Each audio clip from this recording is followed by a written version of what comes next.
মানহা তো বসে বসে বলতেছে যে আম্মু সবগুলো দেখা ওঠা। স্যান্ডেল খুঁজতে খুঁজতেই আমার পা ব্যথা হয়ে গিয়েছিল। আজকের ব্লগটা প্রতিদিনের রান্না বান্না নয়, আজকের ব্লগটা ছিল আমাদের একটু বাহিরে সময় কাটানোর। আসসালামু আলাইকুম সবাইকে, কেমন আছেন সবাই? আশা করি সবাই অনেক অনেক বেশি ভালো আছেন। আমরাও অনেক অনেক বেশি ভালো আছি আপনাদের দোয়ায়।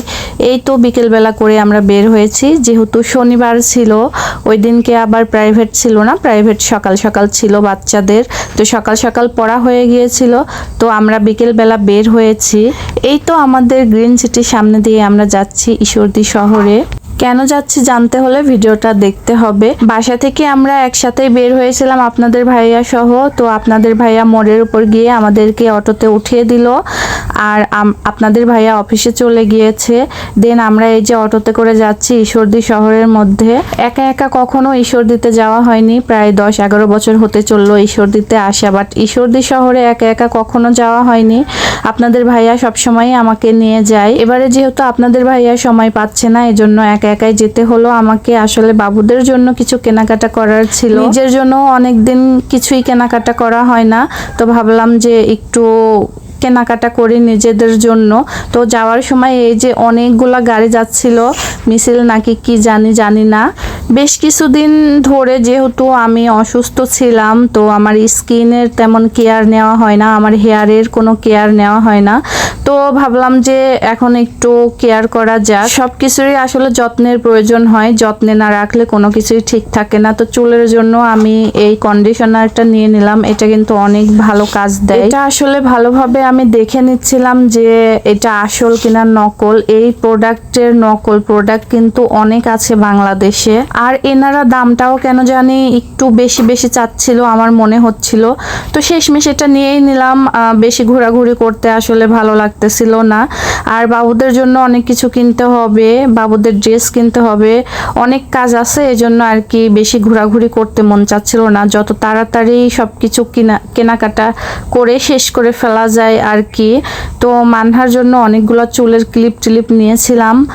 বাচ্চাদের যখনই নিয়ে যাই তখনই শুধু জিনিসপত্র কেনার জন্য বায়না ধরে, ওদের হচ্ছে খেলনা কেনার জন্য আবার বায়না ধরছে। দেখেন মানহা কিন্তু জিদ করতেছিল খেলনা কিনে দেওয়ার জন্য, আর মেহেরাবও জিদ করে, বাট মেহেরাব হচ্ছে অতটা আমাকে বলে না, মানহা হচ্ছে খুব জিদ করে, মানহা সরাসরি আমাকেই বলে। মেহেরাব হচ্ছে আগে মানহার সাথে পরামর্শ করে, তারপর দুইজনের যুক্তি বুদ্ধি হয়, তারপরে আমাকে আবার ওরা দুইজন মিলে খুব করে কিনে দেওয়ার জন্য। তো আসলে না কিনে দিয়েও পারি না। এখানে কি কি দেখতেছিল জানি না, তো এই দোকান থেকে অবশ্য ওদের খেলনা টেলনা কিছুই কেনা হয়নি, পরে অনেক কিছুই কেনা হয়েছিল। ওনাদেরকে বিলটা দিয়ে ওখান থেকে আমরা চলে যাই। দেন আবার কেকের জিনিসপত্র কিছু কেনা লাগবে। আসলে ঈশ্বরদীতে তো সবসময় যাওয়া হয় না, যেহেতু মফস্বল শহরে থাকি, তো শহরের দিকে সবসময় আসা হয় না, তো একবার আসলে সব কিছুই নিয়ে যাওয়ার ট্রাই করি। তো হাতের মধ্যে অনেক জিনিসপত্র হয়ে গেছে, আর এতগুলো জিনিসপত্র দেখেন ধরতে গিয়ে আমার পুরাই হাত ব্যথা হয়ে গিয়েছিল। আসলে আপনাদের ভাইয়া না গেলে এই সমস্যাই হয়। মানহা তো বারবার বলতেছিল যে আম্মু বাবা আসলে অনেক বেশি ভালো হতো। আর আরেকটা কথা কি হচ্ছে জানেন, আসলে হাজব্যান্ড যখন যায় সাথে তখন ইচ্ছা মতো ঘুরতে পারি না, ইচ্ছা মতো কিনতে পারি না, কিন্তু একা গেলে হয় কি সবকিছু নিজের ইচ্ছা মতো করতে পারি। তো একা একা যাইতেই এখন বেশি ভালো লাগে, শুধু একটাই সমস্যা হয় ওই যে বাচ্চারা একটু জ্বালাতন করে আর কি। তো এবার বলছি যে বাচ্চাদেরকে রেখে যাব আপনাদের ভাইয়ার কাছে, কেমন হবে বলেন তো? তো এই তো আমরা এখন বাসায় যাব, সন্ধ্যা পার হয়ে গেছে প্রায়। তো এখানে আবার বার্গার কেনার জন্য দাঁড়াইছিলাম, তো এখান থেকে 2টা বার্গার নিলাম। নেওয়ার পরে একবার ভাবলাম যে বসে বসে খাই, তবে তো পরে আবার ভাবলাম যে না, অনেক রাত হয়ে গেছে, বাসাতেই চলে যাই। তো বাসাতে চলে আসলাম। বাসাতে চলে আসার পরে এই যে বাসার অবস্থা দেখেন, একদম এলোমেলো হয়ে আছে।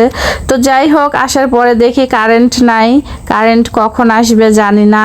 কয়দিন ধরে কারেন্ট আবার এত বেশি জ্বালাচ্ছে কি বলবো। আমার পায়ের এই ওভার সাইজের স্যান্ডেলগুলো খুঁজে পাওয়াই দুষ্কর। স্যান্ডেল পছন্দ হলে সাইজ মিলে না, সাইজ মিললে ডিজাইন পছন্দ হয় না, কি একটা অবস্থা। স্যান্ডেল খুঁজতে খুঁজতেই আমার পা ব্যথা হয়ে গিয়েছিল। তো এখানে কয়েকটা জিনিস আপনাদেরকে দেখালাম বাসায় আসার পরে। এই জিনিসটার খুলে একটু দেখাই আপনাদেরকে। তো খোলার পরে এটার স্মেল নিলাম। এটা দিয়ে অনেক সুন্দর একটা স্মেল বের হয়। এটা চুলে দেওয়ার পরে চুলটা অনেক সিল্কি শাইনি হয়ে যায়। তো এটার স্মেলটা অনেক বেশি সুন্দর লাগলো। মানহা বলতেছে যে আম্মু এটা একটু খুলে দেখো তো কেমন। তো যাই হোক, আমাদের এই টুকটাক যেগুলো দেখাতে পারছি দেখালাম, যেগুলো দেখাইতে পারি নাই দেখালাম না। মানহা তো বসে বসে বলতেছে যে আম্মু সবগুলো দেখাও। তো আসলে আমার না এত ধৈর্য নাই এত সব কিছু দেখানোর জন্য। তো এই তো মানহার জন্য একটা সেট কিনছিলাম, এটা আবার সে একটু পরে বলতেছে যে আম্মু দেখো তো কেমন লাগে। তো মাশাআল্লাহ আমার মেয়ের জন্যই এটা কেনা হয়েছে। আমি অবশ্য এগুলা তেমন একটা খুব পরি না, এগুলা আসলে কিনেও না নিজের জন্য তেমন। তো মেয়ে হয়েছে, মেয়ের জন্য এগুলা নিছি।